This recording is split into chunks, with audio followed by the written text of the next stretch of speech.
nem reszelek nagyon a szalonban, hanem arra törekszem, hogy teljesen reszelésmentesen. Tehát, ugye van egy ilyen tanfolyam is, hogy reszelésmentes építés. Én ezt azért sajátítottam el ennyire, mert hogy nagyon érzékeny a kezem, ezért is hordom ugye most a rögzítőt, és sokkal kevesebb munkám van. Tehát ezzel magában a szalon időm alatt is 10-20 percet simán le tudok forradni a reszeléssel, és megspórolom ezt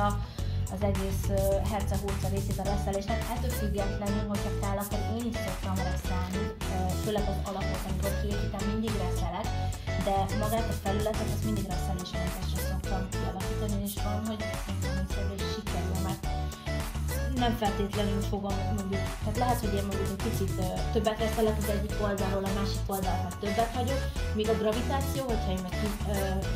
tehát a gravitáció segítségül kérem úgymond, és úgy építek reszelésmentesen, a gravitáció mindent egységesre fogja az egész felületet beállítani, úgyhogy én teljesen már ezt használom